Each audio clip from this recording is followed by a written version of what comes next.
hello, I want to tell you what it's like to have been intermittent fasting now for 1 year, because I passed the 1 year last week. I started then at a place called Lindau, which is on Lake Constance in Germany. I was in my motorhome. I was traveling around southern Germany, Austria and Czech Republic, and I was by myself. I could eat when I wanted, and I could eat what I wanted. Now, one of the problems I found with intermittent fasting is you have to a large extent, be influenced by other people, the people you're living with, and when you're with other people, you can't really expect them to eat what you want and when you want, and it's a bit rude not to eat with them. So that's one of the biggest problems, if not the single biggest problem, I think, with intermittent fasting. That may seem like a small problem to be the biggest. You're probably thinking the biggest problem must be hunger. Well, at the beginning, maybe there's a little bit of hunger, but not a great deal, because if you eat plenty of fat, and then you just don't get hungry. So that's what I found. Another thing is this: if you get some of this stuff here, this is apple cider vinegar. Now, what you've got to get is the bio form of it, the organic form of it, not the distilled and filtered and don't know what else form, but this one here, which is raw, shall we say, and it tastes, well, pretty strong. I think it tastes a bit like vodka myself, but I don't really like vodka. I don't like it at all. But it tastes like something you don't like. I don't really know anybody who likes drinking this stuff.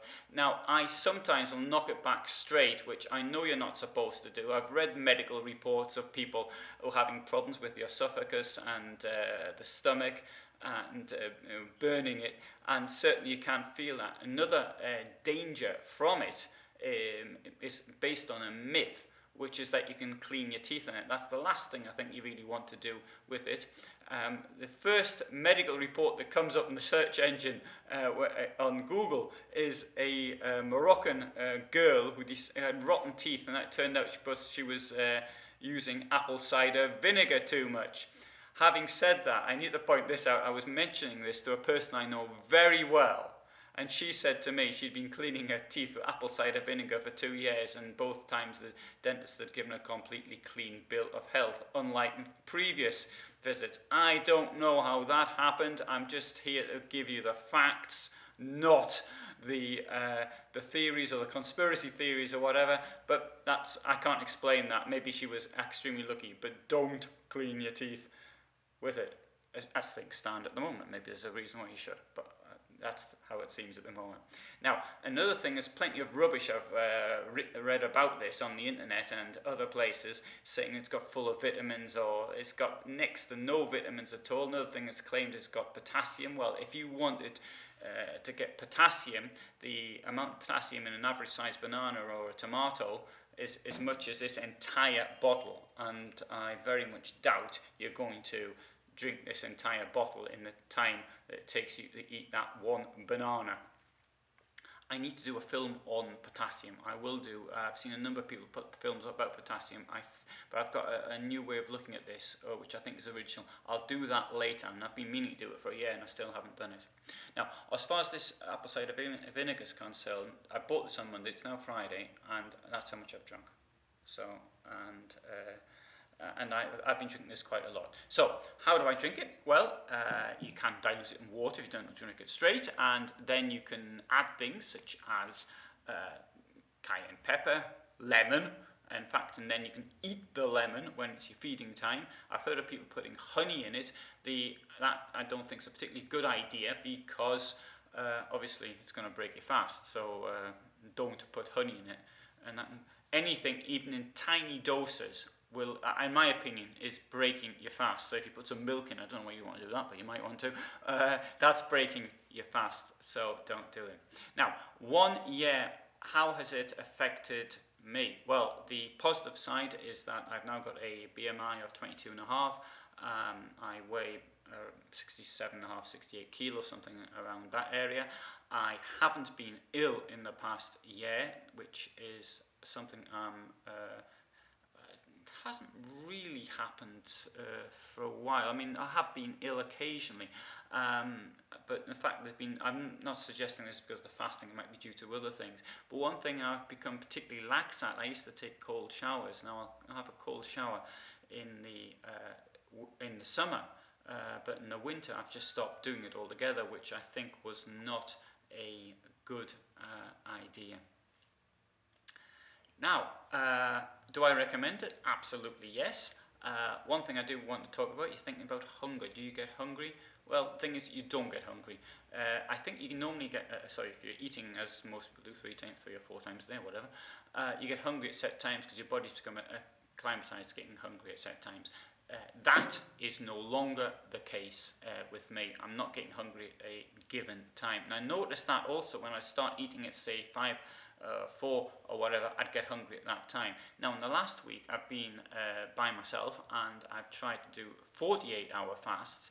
Now, the hunger does kick in, the headache does kick in, and unfortunately with the headache as well, I haven't been able to resolve it with the usual way, which is by taking salt. Which is a good thing to do. We do this several times during the day. In my opinion, it seems that when you need salt and you take it, and you know you need it because it doesn't have a very salty taste, but the more salt you take, it gets saltier and saltier. And that's probably your body telling you when you've had enough. Another thing is that if you just have salt by itself, it becomes like a salty snack, like crackers or something like that. So I think that's an excellent thing to do. Salt by itself, for years I didn't eat salt at all. Obviously I took it indirectly from things I ate, but I didn't put salt on my food. And I've now changed my mind on this subject based on research, which is now replacing the anti-salt research, shall we say. So, another thing is I feel much fitter. Certainly it's been a great boost in testosterone. That, certainly at my age, is a good thing, and obviously I'm thinking largely of men of sort of my age, sort of middle-aged, but it's obviously be a good thing for people who are younger, who are maybe eating rubbish food and junk food. This, certainly I did until, really not all that long ago. So one negative thing, I don't know if this is my age, I think it's probably my age, but I don't think it's related, but it might be. I seem to be getting much, much thinner on the top of my head. Now in the summer we did some films called Motorhome Rebuild, and I was talking, I hadn't seen myself on camera, and I saw that I seem to be getting more and more of a bald spot here. Now, in all fairness, I need to point out that my grandfathers, both mother and father, were bald 15 years younger than what I am now, and as my father, I can't remember him not being bald, so it's clearly there's something genetic there, and I am much older now than they were, so maybe I've actually managed to delay that somehow, but all the same, it sort of makes you feel a bit older, and I'm a bit surprised that my last girlfriend, who was a hairdresser, and she didn't mention it to me, or maybe she didn't want to. I'm going to speak to her today. I'll ask her why. She never mentioned it to me.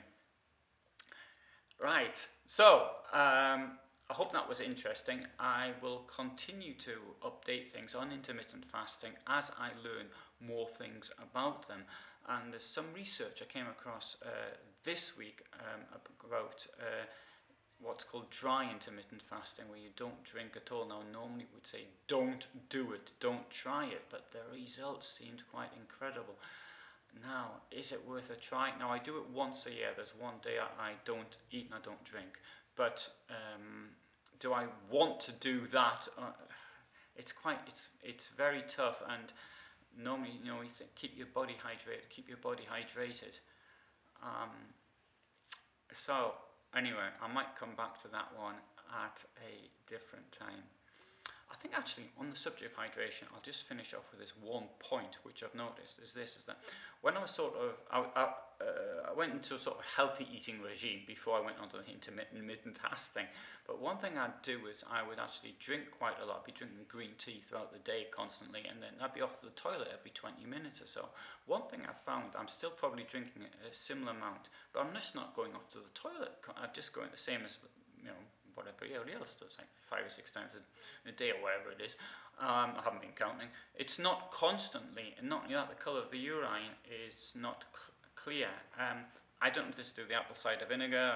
I don't know what the reason for it is, but I'm sure there's a perfectly logical explanation, and it's something which I consider to be quite positive. So you think, well, I've been drinking all this, I don't want to go out just in case I don't only toilets non-stop, and particularly for the ladies, that's particularly difficult. Right, okay, thank you for watching.